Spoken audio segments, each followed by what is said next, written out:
বেগম খালেদা জিয়ার স্বাস্থ্য প্রসঙ্গ। বিএনপি চেয়ারপারসন খালেদা জিয়াকে লন্ডনে নেওয়ার জন্য এয়ার অ্যাম্বুলেন্সটি মঙ্গলবার ঢাকায় আসছে না। এর আগে মঙ্গলবার সকাল ৮টায় শাহজালাল আন্তর্জাতিক বিমানবন্দরে অবতরণের অনুমতি নিলেও তা বাতিলের অনুরোধ করা হয়েছে।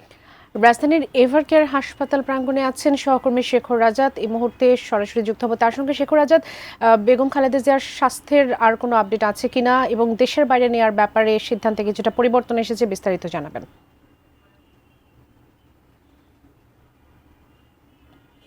বাবলি, বিএনপির চেয়ারপারসন বেগম খালেদা জিয়ার স্বাস্থ্যের খবর যদি বলি তাহলে ডাক্তাররা যেই শব্দটা ব্যবহার করছে অপরিবর্তিত। আসলে গত ২৭ নভেম্বর থেকে যে বেগম খালেদা জিয়াকে ক্রিটিক্যাল কেয়ার ইউনিটে নেওয়া হয়েছে সেই তখন থেকেই এখন পর্যন্ত বেগম খালেদা জিয়ার স্বাস্থ্যের অবস্থা আসলে অপরিবর্তিত আছে। মানে তার যে জটিলতাগুলো ছিল, কিডনি, আর্থ্রাইটিস, তারপরে ফুসফুসের যে জটিলতা, এই সার্বিক যে জটিলতাগুলো আমরা মাঝে মাঝেই কিন্তু আমরা শুনছি যে কিছুটা ভালো, কিছুটা উন্নতির দিকে, কিন্তু পরবর্তীতেই আবার হচ্ছে খারাপ হয়ে যাচ্ছে। মানে ঠিক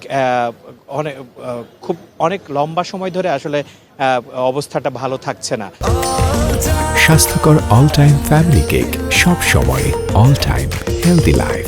একটা অবস্থা একটু ভালো হচ্ছে, আবার খারাপ হয়ে যাচ্ছে। এই অবস্থার কারণেই আসলে বেগম খালেদা জিয়াকে আসলে উন্নত চিকিৎসার জন্য লন্ডনে নেওয়া সম্ভব হচ্ছে না, যেটা বিএনপির পক্ষ থেকে বারবারই বলা হচ্ছে। যেই আমাদের আসলে সার্বিক প্রস্তুতি আছে, কিন্তু তার শারীরিক যে অবস্থা, সেই শারীরিক অবস্থায় আসলে এখন সে এই এত লম্বা যাত্রায় তার শরীর আসলে এই ধকল তৈরি মানে শোয়ার মতো সেই শারীরিক অবস্থা নেই। আপনারা জানেন যে বেগম খালেদা জিয়াকে আগামীকালকে লন্ডনে উদ্দেশ্যে পাঠানোর জন্য যে এয়ার অ্যাম্বুলেন্স আসার কথা ছিল সকাল ৮টায়, এবং তারা হচ্ছে শাহজালাল আন্তর্জাতিক বিমানবন্দরে তারা কিন্তু স্লট বরাদ্দ চেয়েছিল, এবং সেটি আজকে আপনারা জানেন যে সেটা আবারও তারা এটা বাতিল চেয়ে আবার আবেদন করেছে। তার মানে আগামীকালকেও যে বেগম খালেদা জিয়াকে লন্ডনের উদ্দেশ্যে নেওয়ার জন্য যে কাতারের সহযোগিতায় যে জার্মান থেকে যে এয়ার অ্যাম্বুলেন্স আসার কথা ছিল আগামীকাল সকাল ৮টায়, সেটা আসলে কালকেও আসতেছে না।